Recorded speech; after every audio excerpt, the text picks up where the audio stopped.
Hi everyone, it's me, Darlene. I don't have to whisper too much. It's just so weird for me to be sitting here talking to you, and my mother is not in the next room over there where she lives. I should do a room tour of her place while she's not in it. I will try to do that tomorrow for my main channel. I will show you guys that, and then I can show you my side later. I keep promising you guys that I would upload something on this channel, and I am finding that I'm having a very difficult time doing that, not only because of a lack of time, but lack of confidence. I think I really haven't fell into place with this channel yet. I think I'm overthinking it all the time because it's such, to me, important subjects and touchy subjects and subjects that some people will totally understand, some people won't understand it at all. So it's just hard to know how to approach things, how to come out with things, and I'm certainly not educated in any way in these things that I talk about, other than the fact that I've lived them, so I have that kind of experience, but I don't have experience with everything. So I guess I just feel like I'm not really qualified to talk about this kind of stuff. So I'm trying to tell myself to just not worry so much about the content, kind of just be myself here like I am on my main channel, and it'll just be where we discuss stuff that's just not as lighthearted all the time. You know what I mean, Jelly Bean? Now see, that was lighthearted. It's just weird to go from my everyday videos to videos that make me relive things and everything like that. I will say that when I first started this channel, I was gung-ho with it because I was suffering greatly with my relationship with my mother being a narcissist. And it's like, just after talking to you guys a few times, so much anger was just lifted from me just by uttering the words that I uttered and just by being validated. I think that's almost why I don't feel as much need to be sitting here and talking to help myself. But I still want to talk about stuff because I have other things I could have help with and that maybe I could help you with. I guess what I'm just trying to say is, let's just go with the flow and see how it goes. I can't do any better than that. I do want to tell you a couple things. This is the only time in my entire life that I have been in this house alone for this long. And my mother, Sunday she went to the hospital, Sunday night, Monday night, Tuesday night, Wednesday night. I have slept in this house 4 nights alone in a row. That has never happened. First of all, some of you will remember by previous videos that I was petrified of this house. My mother made me feel like we had ghosts and just would scare me in all kinds of ways, that the devil was near me, and that she would be afraid to look out windows because she was afraid she'd see dead people looking back in. This wasn't something that she, would have visions. It would just be stuff that she would say, like, it would scare her. She would just be like, oh, I hate to see open windows. I'm always so afraid I might see somebody dead. And she would name various relatives, aunts, and things like that. And, it just scared the hell out of me. I was petrified of this house. As a child, I couldn't even be in a room alone at night. I had to always be with someone. And if my mother got up to go to the bathroom, I would get up to go to the bathroom. And if she shut that door, I would sit on the outside of that door and cry and be scared to death because I was on the other side of the door. I never wanted to be alone. I was absolutely petrified of everything. So, if my parents ever left when I was little, I would go stay at my grandmother's house. I was scared there too. It wasn't my mother. My mother, who was the one who scared me the most, also was the one I felt the safest with, because I felt like she was some kind of mystical, magical being, and if she could see the devil next to me and she knew he was next to me, maybe she could help him not hurt me or whatever. So, I never would stay in this house alone, ever. I mean, I know I have, I can't even remember it as an adult going out and partying. Where was my mother? I do not know, but this is as an adult, like, well, maybe in my 20s. And my parents must have just been gone somewhere. They would just go sometimes overnight someplace to the mountains or whatever. I was an adult, came back with some people who were partying, and I asked one of the girls if she would just stay with me. I just was afraid. I didn't want to be in this house alone. So we each slept on a couch. You know, it's like I was just afraid. Even though I was drunk, I was afraid. But there has been times in the past that since I've been taking care of my mother here that she has gone to stay at my sister's to give me a break. That wasn't working for me at all because I was petrified. I had to have all the lights on. I couldn't look at the stairway. You know, I suffered through it. This time, when she went to the hospital, it's like the stress of her being here and caring for her and just always trying not to get mad at her, trying to ignore the things that she says that trigger me, and, you know, just all that stress. This time, when she went to the hospital, I was not afraid. It's like I finally decided, this is what I'm choosing. This feels so good that I can put that other stuff aside. So I'm not afraid. I also think it has to do with the fact that I have you guys. Seriously. I almost feel like if I'm afraid, I can just turn on this camera and start talking, and I'm not alone anymore. With this freedom of being home alone, finally, at almost 56 years old, I mean, it just sounds ridiculous. I'm 56, I'm home alone, and I'm not scared. I mean, that just sounds so crazy. But it also caused quite a roller coaster in my emotions. You know, it's very hard to explain. Yesterday I had a really bad day. I really think a lot of it is this newfound freedom. But then on the other hand, sometimes I'll think of saying something to my mother or telling my mother something, and I'm like, oh, she's not here. And then I'm like, there's going to be a day she's just really not ever going to be here again. And that's just bizarre because my mother has been my entire life, good or bad.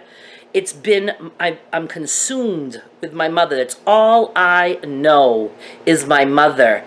You know, it's like I don't even know how to buy an article of clothing without passing it by my mother first and saying, do you like this? Is this okay for me? You know, I mean, I've just always been my mother's daughter, my mother's scapegoat. I just don't know how to be alone. And I'm alone right now, and I love it! Now, another little thing I wanted to talk to you about. I got an interesting call from the hospital today. It was some woman. She had an accent, so I had a hard time understanding her. But she was calling to tell me that they were concerned about my mother's, like, mental state of health, because she said that yesterday my mother was very difficult, did not want to do what they said, was telling them she's not going to rehab, was complaining about everyone, was just being defiant, unpleasant, was acting depressed. Then they were surprised because today everything was different. She was very, very nice and sweet and was saying she'll go to rehab. And she's like, we're just concerned about that. And I said, that's my mother. On the way out of the hospital today, I ran into the rehab person, and I talked to her, and I always try to warn people, my mother can be difficult, she can turn on a dime, she'll say she really wants this, she doesn't want this. So I told this other person who called me this afternoon, you know, that I had just had this conversation with the other person, and I said she seemed to understand, and I said, you know, so I'm just going to say the same thing to you, that's just the way my mother is. She has always been like that, ever since I can remember. You know, I didn't want them to think that there was something neurologically wrong with my mother, that all of a sudden she was Dr. Jekyll, Mr. Hyde. They probably thought signs of dementia or whatever. I mean, they had the right to be concerned, because my mother can be Dr. Jekyll, Mr. Hyde. I mean, it can be shocking, especially when she's super, super sweet to someone. Oh, and my mother was telling me tonight, I called her tonight, and she's like, oh, I had a new nurse today, and she kept saying, oh, Mrs. Michaud, you are the sweetest woman I've ever met. You know, she always wants us to know that somebody thinks she's awesome and wonderful and sweet.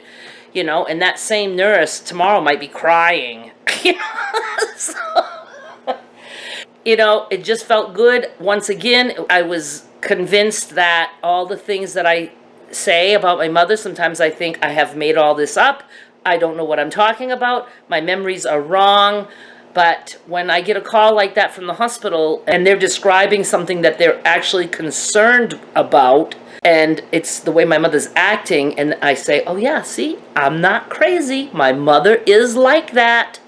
That's just the way my mother is and always will be.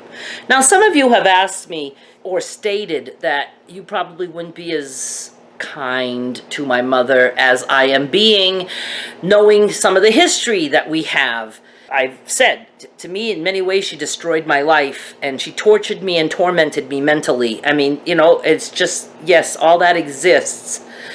But we have to remember that I was raised to believe that that is exactly what I was supposed to have, a mother like that, because I was a child like that. I believed that I was an awful child who would have not had a chance in this world if not for having a mother who could put up with me. That's how I grew up, and it's only been until maybe, 4 or 5 years ago that I learned about narcissism. So it's only been a little while that I'm starting to realize that I can try to make a life of my own and try to break away from all that I've been taught. So, you know, there's still that connection, that person still has a great power over me. And then again, on the other hand, as I do know that this is a form of mental illness that my mother has, she has a personality disorder. We gotta move, the battery's dying. Okay, it's bright. Kind of in a bright spot here.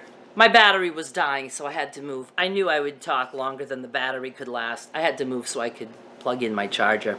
So once I started learning about narcissism and realizing that, I mean, I always realized my mother really couldn't help the way she was. But then, on the other hand, I always thought that I was the reason she was the way she was. So it's like she couldn't help it, but it was my fault because I destroyed her because I was such a bad, evil, scary child. I don't know. Now that I know she's narcissistic and that it is a personality disorder, a mental illness, I can't want to be bad to her. I mean, it's not her fault, no more than it is my fault that I am who I am. The thing is that once I knew that, I wanted so much to get past the anger so I could just be nice to her and forgive her and, just accept that I was dealt that hand and it's, now up to me to do whatever I want with it. So that's why I'm visiting her. That's why I want her to come home. That's why I want her to recover.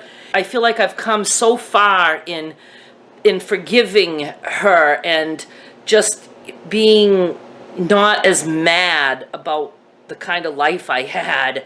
I would like to be able to share some nice time with her. But there's never that connection.